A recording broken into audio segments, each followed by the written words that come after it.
Hello there, and welcome back to our Orlando time-lapse series. In today's episode, we will finally finish the last two buildings that surround this main hub. Last time we ended roughly here with the time-lapse, midway on this blue building, and there are still some things that you already saw that we have to create now. So those windows and those door frames that you can see very prominent on the facade. So you could kinda say we have to stay one more time patient here in the time-lapse until we make it then in the next episode to the interior of the railroad station. At least when I created it myself, it felt completely different compared to a creation of a facade here. And so I could imagine that it's also much more interesting to watch then, because literally for 32 episodes we are only doing Main Street facades.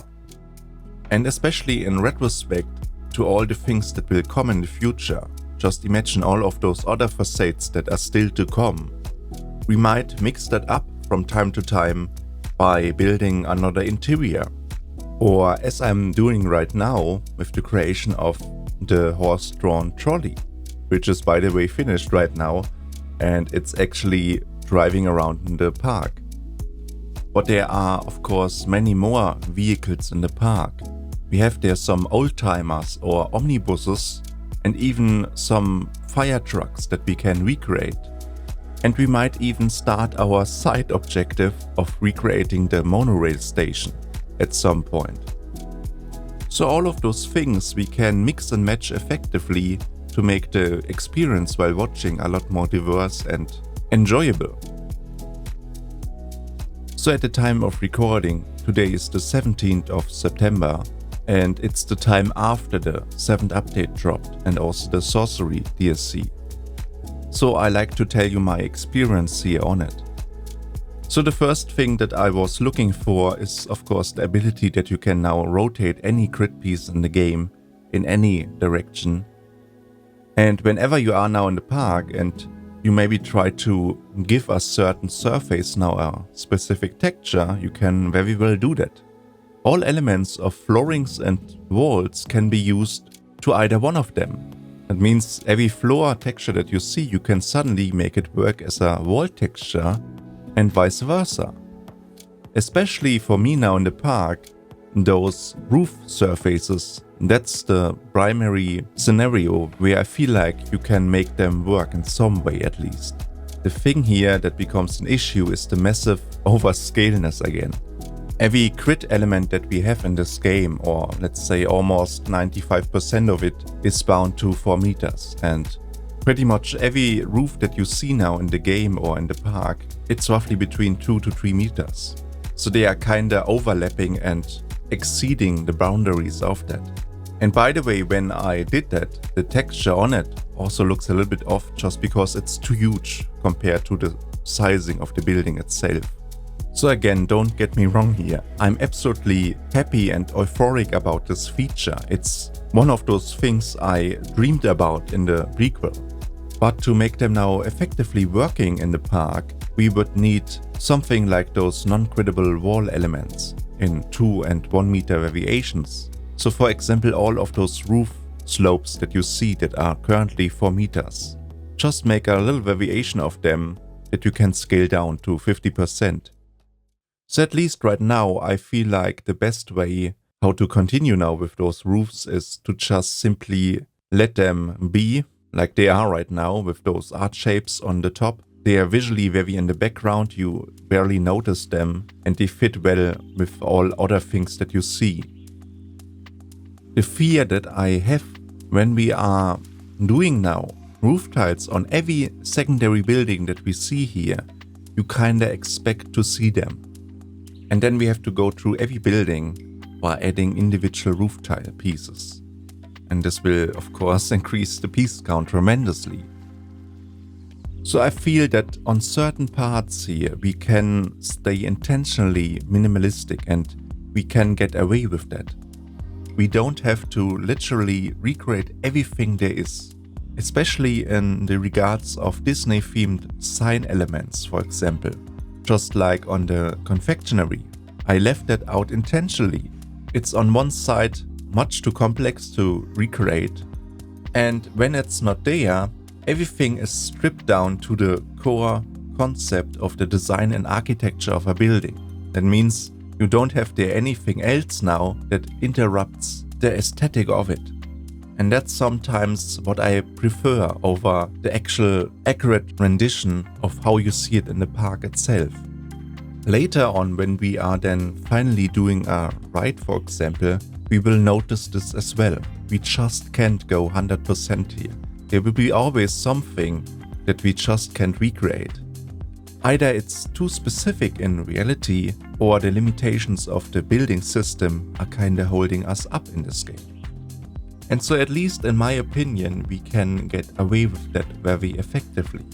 And if you imagine a player later on discovering this park on himself, when he is presented by all of the immersion of this park and all of those things to look at, I just hope that he doesn't hold himself up on a particular font element that is missing on some building, right? But when we now come back to the update, I mean, it's not the only thing I tested in the game so far. We of course also have now a very great selection of new scenery pieces in this game. And there are a couple ones that I wanted to mention here. One of them you could already see in my recent post that I did. It's called the Armillary Orb piece. I think it's used in combination with those potion elements that are kinda glowing in the game. But when you break it down, what it actually is, it's an orb or a sphere that is illuminated and glowing at the same time that you can use now in the park for anything where you have to create a lantern or a lamp or something like that. And the best part, it has a great range of scaling. That means you can even make it so small that it kinda acts like a light bulb. And that's the thing. When you can use it as a light bulb, you can make your own lighting strip around those buildings. And that's what you saw in this post. But the one thing that is a little bit of a downer there is just the inability to make it properly animated. Because it's always activated, it gives out a constant ambient lighting around it. That means not only on night but also on day. So when you try to do a light strip, because you have there so many of them, they multiply in their intensity. And that means that the brightness or the exposure of the building gets too bright very quickly. And that would be of course something I would very much like if you could decouple there the actual lighting and the appearance of the light itself. But however, when you use it now also for a lantern, for example, where you only have 4 or let's say 5 spheres there, then it perfectly works there. It's not too bright, and since they are a little bit elevated in the air, you can make them work, and they look so much more better than the ones that I did with the existing lantern, where you had this very annoying metal ring directly in the middle of the lamp itself. And so especially for those lanterns, I feel like we found another new piece for that. For those light strips, I'm still not really sure here. I mean, we also have in the game those resort light strips that are draping in the middle, where they are kinda roundish. I would love if Frontier would add here another variation where you have it very straight. But the big advantage here, it's a full functional light. You can deactivate its illumination and then you only are left with the bulb itself that is glowing. And so you can kinda make it work if you stick that thing like in the wall and where you only see the middle one there popping out. It will be of course very piece count heavy if you do it like that, but in theory it should work. So I'm still very unsure of which option we choose now. At some point we have to do that, and for the illumination of the park itself, I mean, this will be another whole topic that will go over multiple episodes, how we get light in this park. But to come back to those pieces I mentioned earlier, we from now on have a whole range of castle-like pieces to choose from. I mean, initially they are designed to create your very own version of Hogwarts, but you of course can use them for whatever you like. And so especially in combination with the Fantasyland castle pieces, I can see now our own approach of recreating Cinderella's castle as possible as it was never before. Especially since we aren't anymore bound to any grid here. I mean, that's still my favorite feature. And so among those pieces we get also new war sets So different types of brickwork and stonework that we can make use later on this main street as well. I also saw that we have a lot of Gothic pieces that you can use to make your very own Gothic cathedral. I mean, I saw a very recent video about Ruble Trillions who did this very masterfully, and it looks absolutely stunning. But the thing is, all of those pieces, it's again the scalability of them. Whenever you are trying to create now something very realistic, it's always about the right proportion and scaling of it. It's kinda a walk on a tightrope. On one side you try to stay very realistic and in proportion to the right sizing to a human being, but on the other side you have to work with those pieces in the way how they were designed to be used in the game. So both of those things, they not really go well together in some sort, and you kinda have to figure out a solution to yourself there. But maybe at this stage, let's return to our build here. You are seeing me right now constructing this oval shaped window. The thing here that was very difficult was kind of the question how to keep up now the window logic that you see on the main facade on this oval shaped window as well. In the game I used the piston element so that we have the symmetry here, and then you can basically see me now model in this oval shape formation. Whenever you are trying to create something that should be in reality a rounded element, such like this very window here, you deal with the polygonization effect. So you kinda have to find a middle way here what looks good and rounded, but at the same time stays reasonable so that you can create it realistically in the game.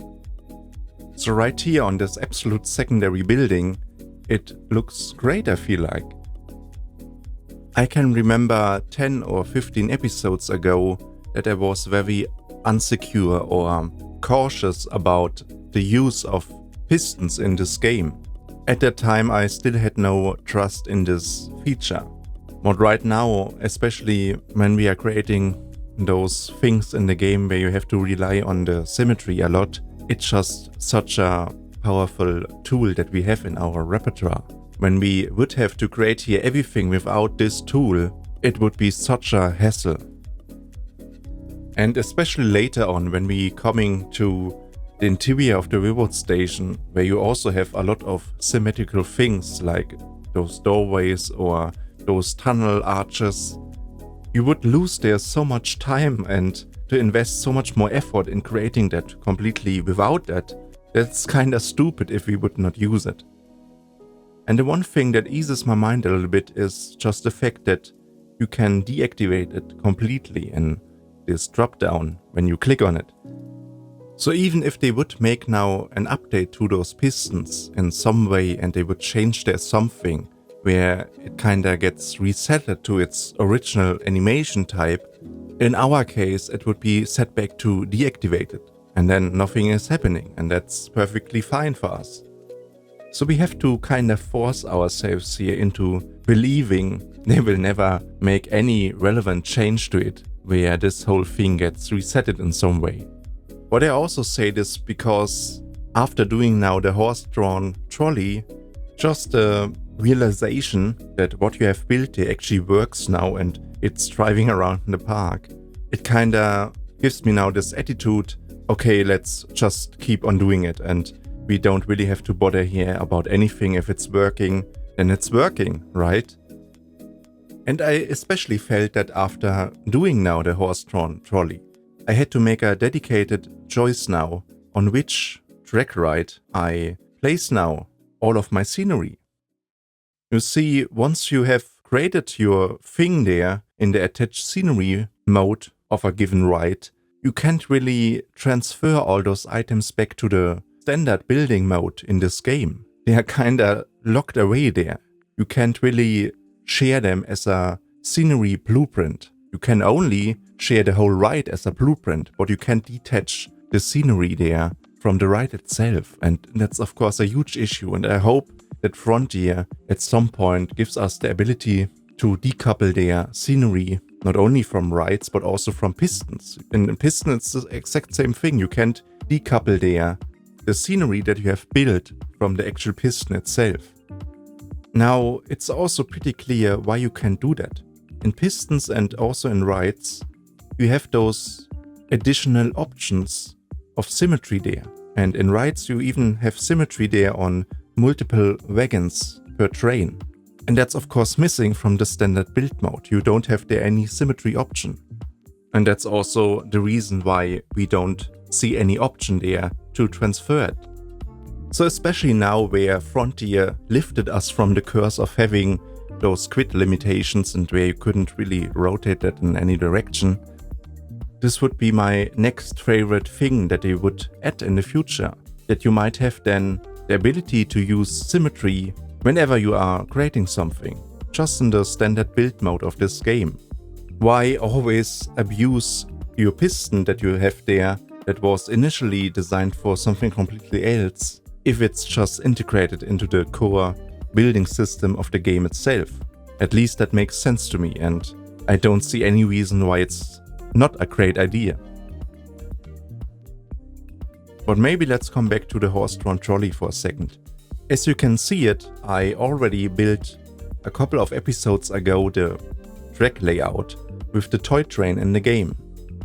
So the most natural decision was now to use that very same toy train a second time underneath the already existing ride.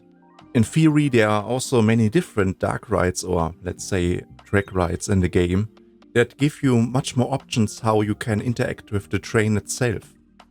So if you use a dark ride, for example, you can not only make the track alter in height and elevation or to make like a bumpy section there, but you can also say that on a particular track piece the train will look in a certain direction. And this gives you pretty much full control over the positioning and placement of this train in 3D space. So all scenery that we set later on gets affected by that. So as I was realizing that when creating the horse-drawn trolley, I had already the idea of, when we are later working on those ferry boats, that we use there a dark ride and make the track very bumpy, so that it imitates that you have waves there and that the ferry boat is wiggling alongside them. But to come back now to the trolley, I made a blueprint of the existing toy train that you can see visually, and then I positioned this blueprint in the same position just 4 meters below it. And that's the trick after all. And so once you are testing now the toy train under the surface, it follows the same track and it gives you even sound. The sound of this toy train is much more similar to an electrical tram, I would say, not so much of a steam locomotive. And this works very well to our reasoning that the horses that at some point drawn this trolley, they actually went missing, or I don't know what happened to them, but they're just missing, and therefore we instead rely on an improvised solution how we can run this thing without any horses.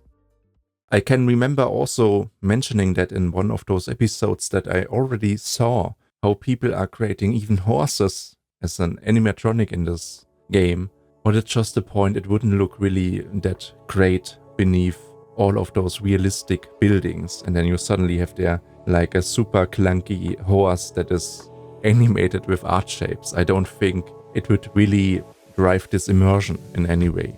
Maybe later on when we creating something in Fantasyland where you have like a little animatronic, I can see that much more well working. But right here in the spotlight of this very park, I don't think so. We want to keep things ordinary and don't want to make now the impression that something's off with those horses, right?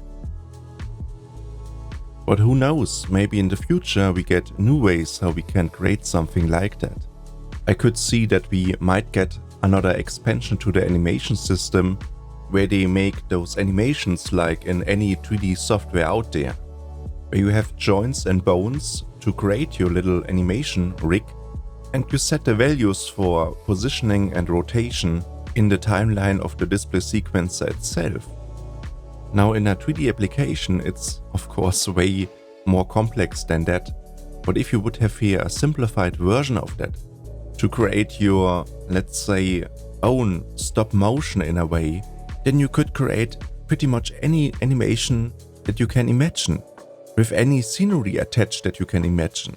And so, especially in regard that the game right now only features primarily those animatronics that are given by the devs, that are looking great and working great, but literally if you want anything else there that you want to be animated in the same quality standard, it's almost impossible. Of course you can try hard yourself on those Pistons, but if you want to create something a little bit more advanced, then you just need something like a iKey editor, like you have in those 3D applications. That's also the proper way how you animate something. That's why they use it. But as I said, who knows, maybe in the future we might also get another expansion pack. So back in the prequel we had something like the vintage pack, where they introduced much more pieces how you can create your Victorian styled pier or something like a fairground. And so I could see something like that also appearing here, where you might couple that with the ability to create your own parade vehicles in the game. And there we might also get some animated horses alongside with that. Or maybe even a ride that features animated horses. So I don't know, there are so many different ways how you could maybe in the future see something like that. But for now we just let them away and we have this little reasoning behind of it. So maybe at this stage another word to the building that we are just building right now on. The first thing that is very apparent here is the spatial distancing. All those buildings on the left, they are roughly in the same depthness, but suddenly this building steps totally in the background. And it's even so significant that you can see a whole facade on the right side of this blue building showing up. So you could say that there is a special emphasis here to make the building much more aligned to the background of everything. And this kinda allows then the other building, the blue building, to breathe on. It can actually show itself now in 3D space. Most of those facades on the main street, where you have literally facades on either side of them, they are pretty, let's say, 2D most of the time, and you can't really see there that it's actually a building that has not only one side. So the element of pushing a building back or forward, it's such a basic manipulation, but it has such a complex or beneficial effect on those buildings. On the left building you have a much better understanding of how it actually looks in 3D space, but the right building you suddenly gain that important space in front of the building itself. You need that for this corner of the main street so that those parade vehicles can pass by without any collision there. So that's definitely something you can take away here, just this element of pushing buildings to the back or in the foreground. Oftentimes you don't really have to create something completely new, you just take what you already have built there and rearrange it for a much better result in the end. Another thing that I noticed here, you have a lot of building elements reappear from the left one. So I could already just copy them over and there I had them. On those windows, however, they are very unique now, and especially for those arches that you see, I had to use those pistons again. But that's also the thing that because you now have suddenly some elements reappearing here, you could kinda say it's the child of the building on the left side in a way. It not only steps into the background, but it's also a little bit smaller than the left building. It's not so in your face, you could say. I can remember back in the prequel when I did Anaheim, exactly on the same spot here on this main street, we had the same happening. And the function of the building in Anaheim was primarily to be used as this shortcut where you can quickly pass to the other side of the main street through this backlot tunnel. Now in Orlando we have the same thing happening, but not actually on this building. We have that happening outside of the gate here on this side of the main street. And it's quite interesting when you compare those two variations. In Anaheim you have like the main street itself, then you have the tunnel itself, which is enclosed with like, you could say, Main Street themed scenery walls, and then you have like the backlot itself. And you have the exact same thing now also happening in Orlando, except with the thing where this tunnel is actually not a tunnel but a street that is followed up by foliage, and it's also positioned behind the main street itself. So I find it quite interesting to compare those two variations. They are kinda similar to each other, but they have a different expression method, so a street instead of a tunnel, for example. But this is of course only one small example of that. Everything that you see in Anaheim more or less also appears here, but in a different variation. And it's the same also for Paris. So every thematic area we have here, or any ride that you see, or even something so minor like this backlot street, everything is kinda very similar to each other, but also not at the same time. That's why I think it's so interesting to compare them. In that regard, it kinda reminds me to a concept phase of how you design a building in architecture. It's a recycling process all the time. Every time you do a little sketch of something and you have there an idea coming up, you think how you can optimize that in different variations, and oftentimes you just scrap that thing and throw it in the trash bin.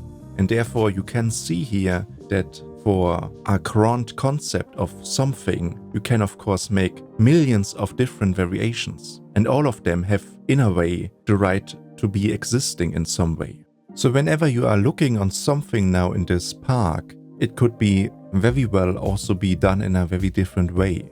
There is no one ultimate perfect solution to anything, and that's the great part about it. We have those different parks, all with the overarching concept about them, how they are supposed to look like. But when you then go into the fine little details of each park, they reveal their own unique beauty. And that's the great thing about it. And so after all, ultimately it comes down to your personal opinion or subjectiveness.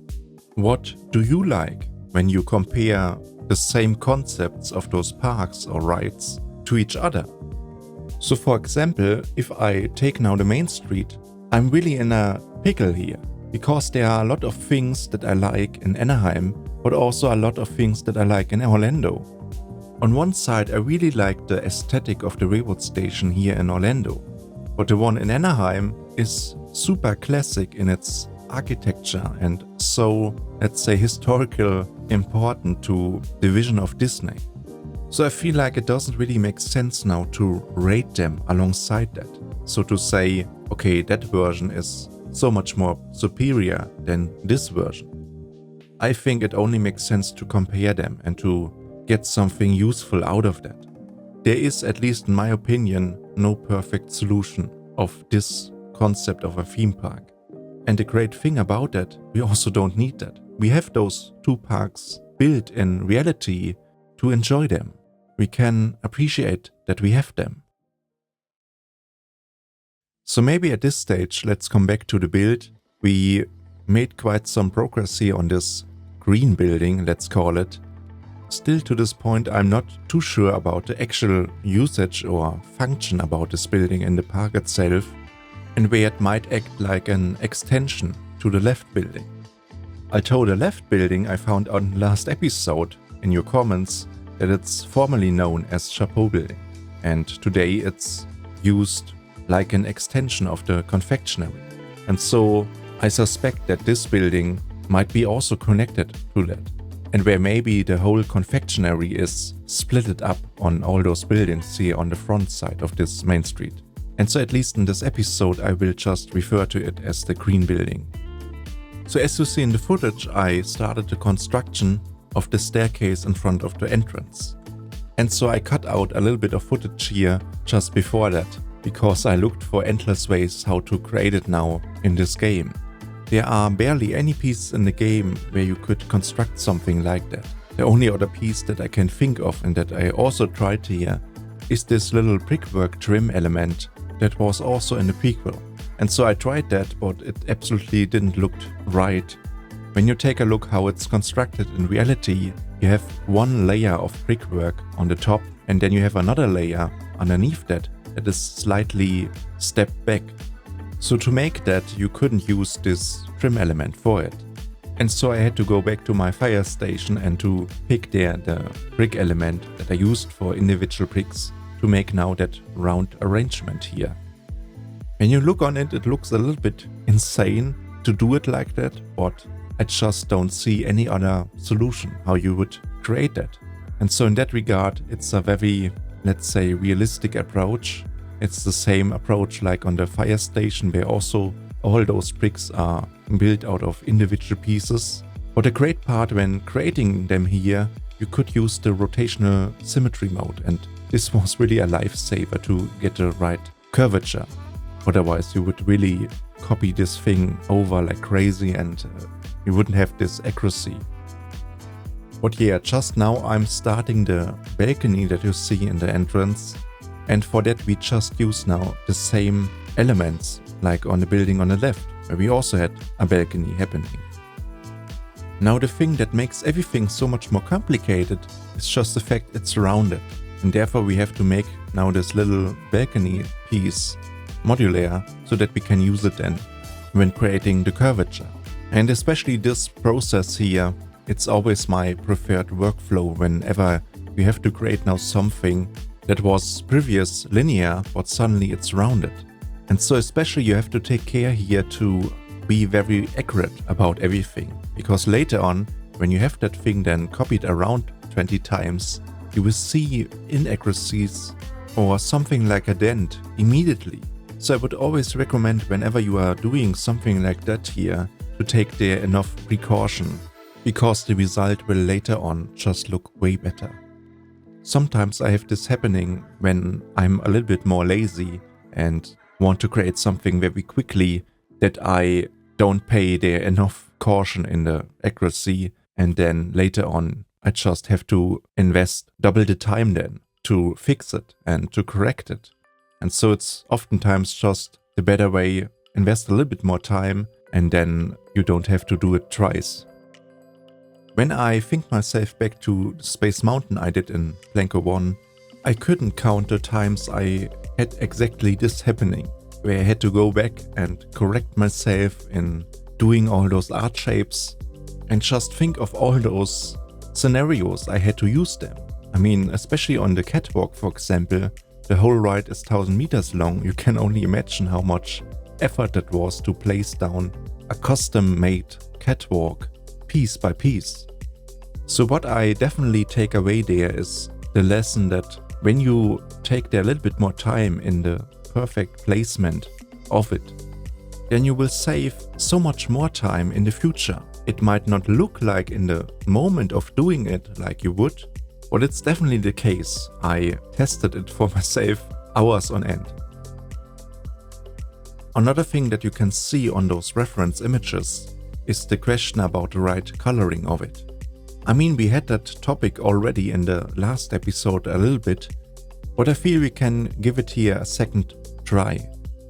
With that comes, of course, the question, or kinda the decision, which period are we kinda representing now in our recreation here?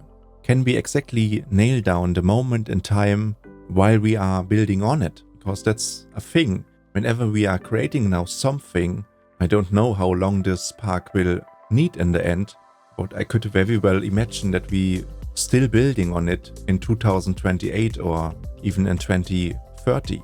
And so along those years, the building itself will of course also change in the real park.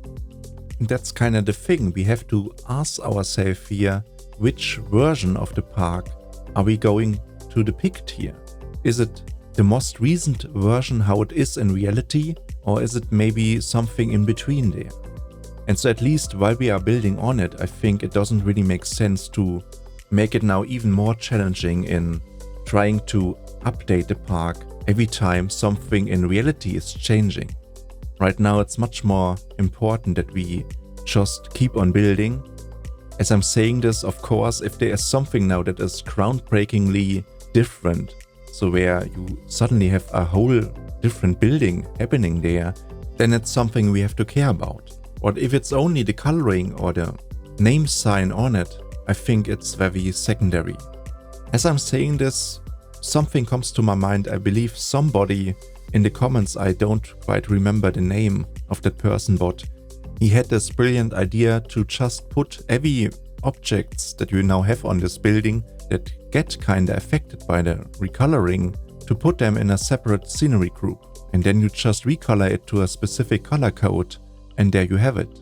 And then you could go even in that step further of having a specific save game dedicated to a specific year and time, how the park looked like at the time. And so as I said, it's a thing where it's pretty secondary, at least to me, and later on it might even make much more sense. When you imagine having the full Main Street there, we then go through that in one time, updating it to a specific year, and then we have it. In that way we can be absolutely sure then that whatever we have here is the utmost recent version of the park then. I could imagine that especially POV footage is very helpful for this use case, so that you have a constant flow through the park and where you actually see everything in one scene at once. Otherwise, I always have images here from different sources and it's all completely mixed up in a way. But I say this especially because later on you could go even that step further in creating versions of the park that show seasonal highlights. So for example, right now during October, we have here a Halloween themed park, or in December we have a Christmas themed park. And even beyond that, you can even make a park version that is showcasing the park shortly before it's first opened. Especially coming back to Anaheim, this would be great to see there No Space Mountain and all of that 1960s retro-esque Tomorrowland, and even a Matterhorn with those gondolas going through the mountain. Still don't know really why they don't re-implement it today. Probably way too unsafe, I assume. But I hope that you are getting the point that I'm trying to make here, that it's, for now at least, much more important that we make progress with the build, and later on we can then fully focus ourselves on the accurate depiction of a specific moment in time. Right now I don't see any need for that, if it's not completely changing up the building in the end. So getting back to the build right now, you can see here a perfect example where the vanilla path actually worked in our case, and where it kinda wouldn't make sense to create now this rounded top part also out of individual bricks. I mean, theoretically you could do that as well, but I just didn't bother here and wanted to go on. And so the next thing that we are creating is now like this little supporting console underneath the balcony. And this was really also something I was a bit afraid of, just because we are working in such a tiny scale range. And so the only pieces I could imagine here how to create that were art shapes. But even when I say imagine, it's of course only an abstract rendition of it. On the reference image you can see very well that this thing is absolutely finely detailed, and there's just no chance of it getting so detailed recreated here in the game. And so therefore I went with a complete abstract variation of it. If you don't have the reference image right beside it, then I think it will blend in. But of course, if you have it right now just beside it, you will of course see that it's not 100% accurate. But as I said also earlier, that's exactly the thing. It's trying out or finding a way how you get away with something. It doesn't have to replicate reality. I mean, that's not possible. And if that's not possible, you have to find another way or a solution how you can imitate or evoke the same emotion and feeling about that thing in a very abstract form. In that regard, it kinda works in a very similar way to an LOD, so a level of detail, something that we talked about in a previous episode. So for pretty much every object that you see as a 3D model here in the game, you have LODs there to reduce down the geometry, the far the object is in 3D space to you. And in that way you kinda have to make those LODs, of course, also to the same standard that they still look the same in a way. but in a very reduced way, in an abstract form. Now, when you do it in a 3D application, you have a whole different set of tools that you can choose from to make that very easily. But right here in the game, it becomes much more of an issue because we have all those limitations here. And so at least how it looks right now in the game, I feel we can go with that. Kinda looks like the same thing, although if you of course see the reference image, it looks a bit off. But you have to make here choices and decisions at the end. Especially sometimes, to make those decisions, it's not always that easy. So for example, there's something that doesn't really go out of my mind right now. At one point I figured out that the positioning or location of the entire right side of the main street that we have built, so the theater and the restaurant and all of that side, when you compare it to the location where it should be on the area image, then everything should move about 1 to 2 meters in the back. And that's of course a huge thing. Right now I'm currently in the decision-making phase if I should do that. On one hand, does it really make sense now to implement that change? Not only for the sake of being accurate, but also if it has some dependencies on something else that might be important to recreate, because something doesn't really have space where it should be. On the other hand, is it really worth it to invest so much effort in selecting all of those 50 to 60,000 pieces in optimized scenery groups only to move it then about that short distance? And so at least in my opinion, it's really not that easy to decide here. At the end of the day, I would say I would stick here or give the same answer to like the other thing where we spoke about a specific version that we want to recreate here in the park. And this would be then to skip this process entirely for now until we reach a certain point where we could say this main street is almost finished. And that's probably also the way I will decide here upon that. I'm very certain, almost to 100% here, that there is nobody out there that would see this small inaccuracy. But I would still do it anyway, just because it's such an important area in the park.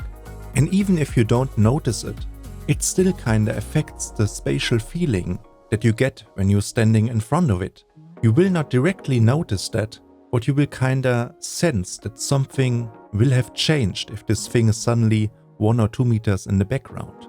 And therefore, that's the sole reason why I want to implement that. So to get back to the topic, you kinda see here that you sometimes have to make choices and decisions, even if you don't want to make them sometimes.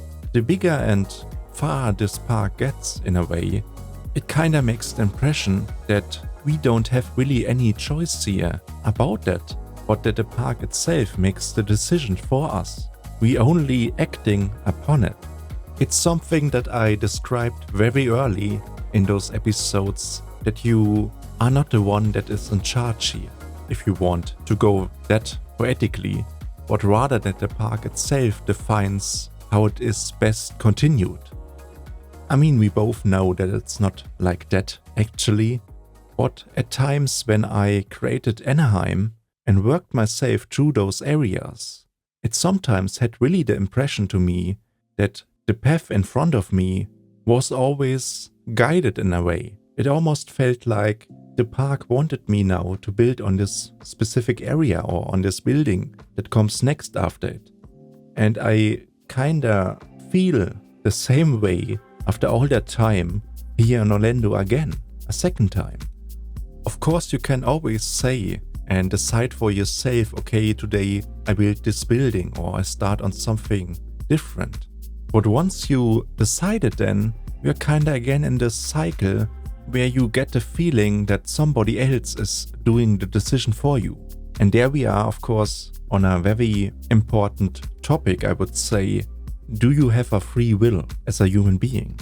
I mean, when we think of that, when you maybe say, okay, today I go to my neighbors and I have a pizza with them, then surely you might can do that. But is that actual thought of it, the initial start of this decision making, already pre-planned in a way? Is it really you that made the decision here? Or is there something else in you that comes up with that? So in my opinion, I kinda have the sense that there is something that autopilots my own thinking in a way. When I think on something very specific, like placing down here an art shape, it's a very direct thought, and you could say it's my 100% will of actually placing now this piece. But whenever I'm now then thinking about something else and building alongside that, it kinda is not anymore so clear. Sometimes I catch myself when I'm placing something down where I not completely and intentionally thought about it. It's like those little lags that suddenly happen where you not completely get why you did something.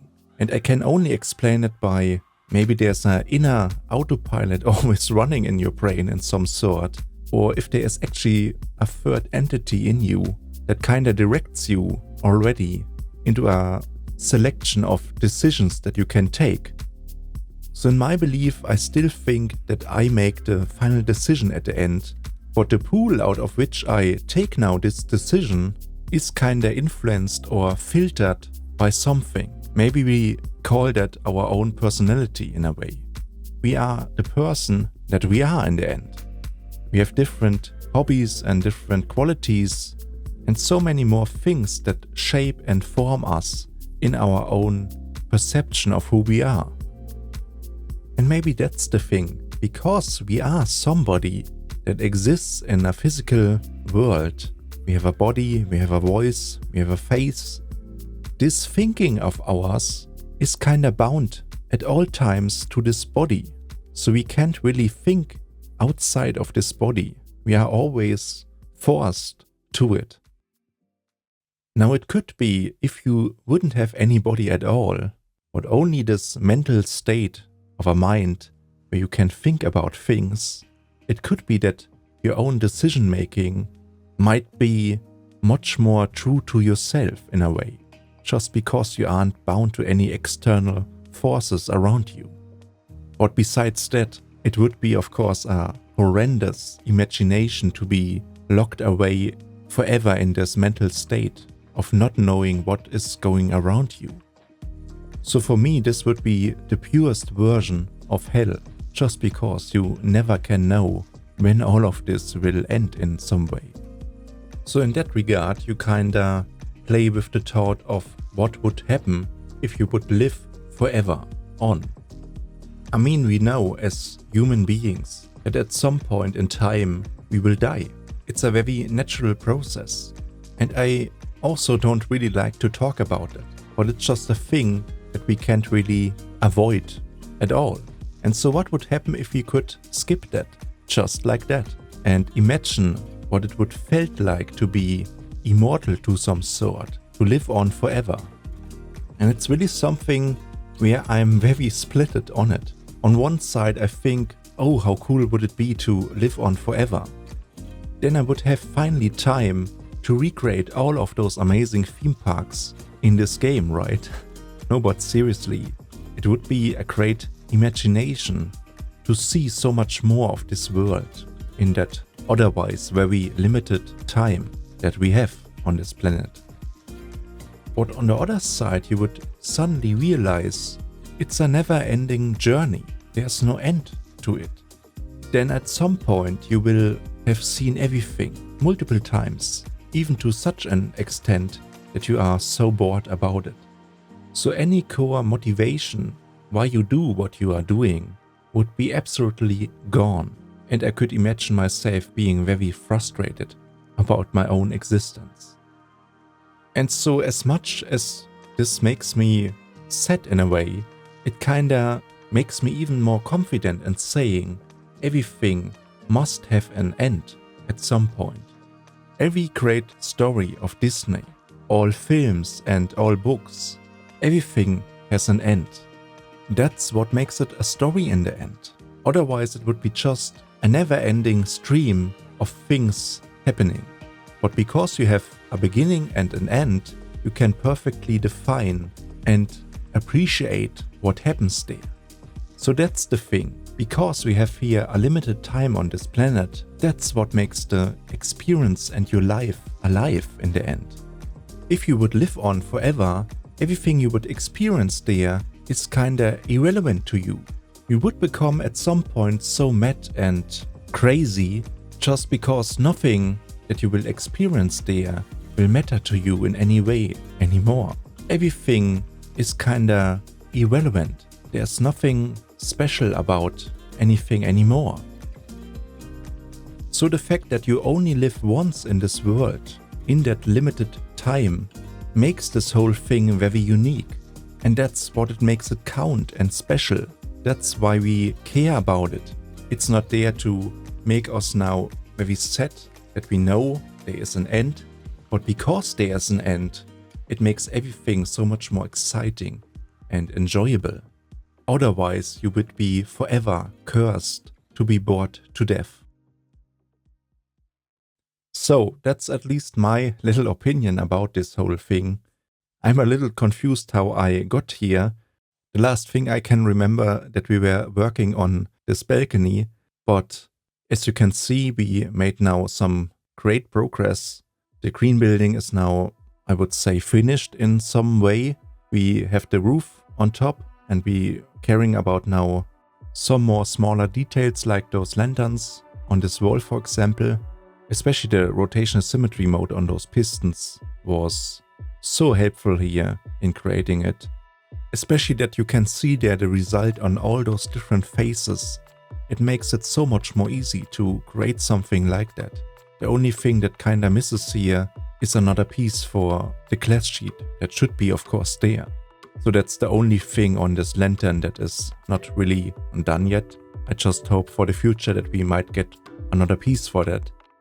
But whenever you are creating something on such a tiny scale and where you have to try hard now with those art shapes, you kinda ask yourself, why do I have to try hard here so much? Shouldn't it be so much more easier, right? I feel like, especially in the department of art shapes, we could see so much more in this game. So especially something like this lantern here, it's a relatively easy, let's say, geometry in reality, where at least in theory, it shouldn't be so hard to us to recreate that now. But sadly it is. And so it's not only about art shapes. I mean, it would be great to have art shapes there and where you could alter the material on itself. Something like Teggy told in his recent video, and where I can only agree to that to 100%. But besides that, one of those things I would really love in this game, if you would have there a basic catalog, not only of art shapes, but also of profiles. So something like a U shape or L shape, or literally any shape that you could think of. Or make it like a little editor in the game where you can define exactly the curvature of that. Especially when you are working on buildings to create a trim or a window or a door, when you could just place down a spline in the world and conform now this profile onto that. I mean, you would have there so much possibilities how you could create now such buildings without the hassle of creating them piece by piece. Especially for new players, they would suddenly have a complete different building experience where they don't really have to force themselves now into learning all of the controls of the game. They just place down a spline, select a profile, and there you have it. And so certainly there are still some, let's say, hidden building techniques that could be developed in a way. And I think the easiest inspiration to find them is just by looking into a 3D modeling software. They are there because they work. Now it's of course a complete different game or program than compared to a 3D modeling software, but still I think you can just transfer their beneficial things that would help in the regards of how you create things in this game. So for example, I also saw in a recent video of Mineral, where he showed off together with Foggy this lovely cactus park, where they kinda advertised it with, here stands the largest cactus in the world. More bricks than Hollywood. And they used their very cool technique of just placing down a coaster, turn it to 90 degrees and use the concrete base of it as like a spline to create those borders around the soil beds. I mean, that's just so ingenious. What exactly something like that would work wonders when creating any kind of wall or something where you have to be very specific about the curvature. And that's also something that comes to mind that you see in Planet Zoo. In Planet Zoo you have something like that to create your enclosements for those animals, right? I mean, in general, it baffles me almost to see so many features that we had in Planet Zoo and still have not making their way to Planet Coaster 2. Especially the weather system is a big question mark that I have. I believe in Planet Zoo they use there something like a directional map that indicates from where the snow is coming from or where it should land on the model itself. So I still don't really get why they just not took the same thing and imported it right here in this game. Maybe they just wait so that they have there something for those upcoming months to come. So at least during Christmas I would kinda expect to see something like that we might then have snow also in this game.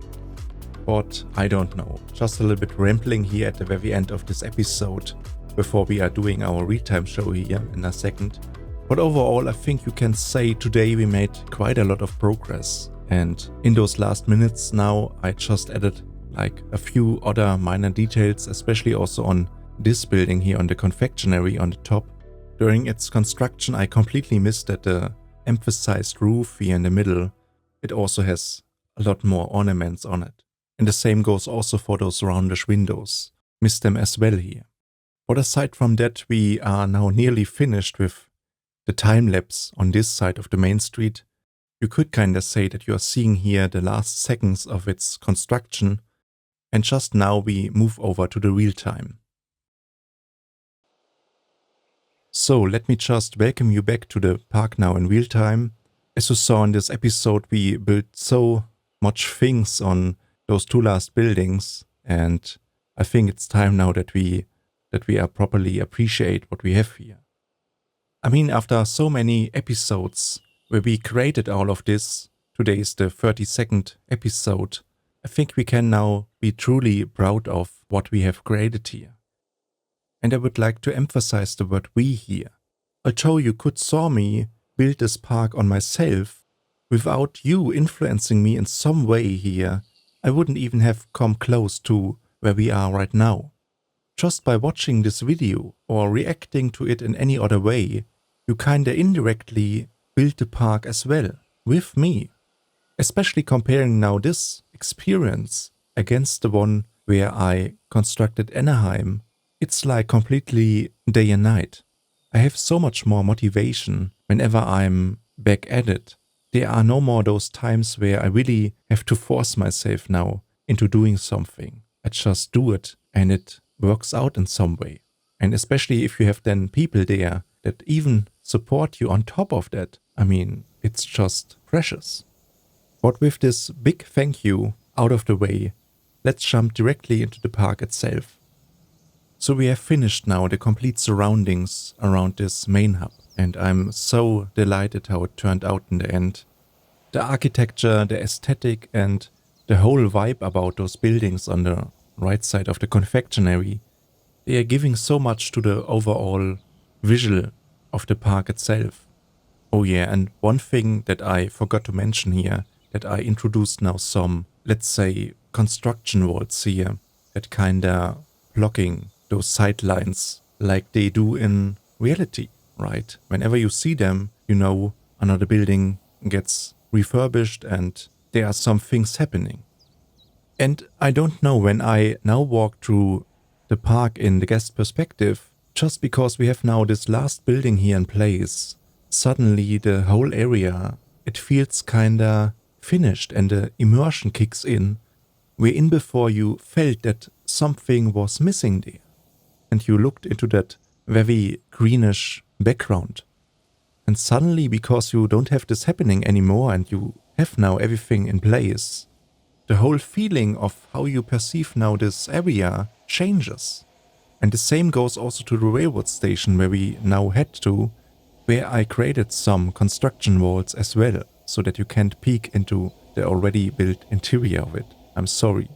But the one thing that you can see is of course the ceiling of the railroad station, which looks now much more realistic.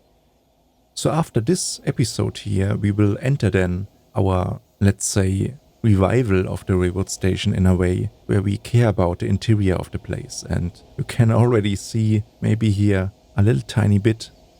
I have to say, whenever you are looking on the railroad station from the exterior, you barely see the interior actually. So you really have to get close to its windows to see it. But whenever I see now the railroad station in its current state, I'm so very happy that everything is working as it's supposed to do, right? All of those paths, I had severe doubts about them when I started this park. I thought you can't really make this place fully functional, but actually with all those features that Frontier has added over those months, you actually can do that. And that's just simply amazing. And by the way, I would like to show you something now. I don't think I have showed you this before, but you can of course activate here also some rain in the park. And it looks pretty nice. I really like that the pavement or pretty much everything that you have on those floors gets wet after some time.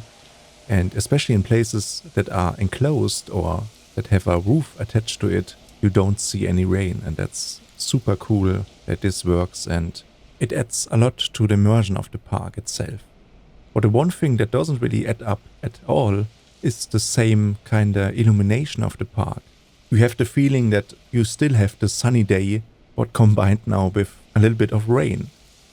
I would love it so much more if the skybox of the game itself would actually dim down, and it would first of all also erases there any shadows, because when you have a lot of clouds in the sky, you of course don't have here any shadows, but much more of a dimmed down environment.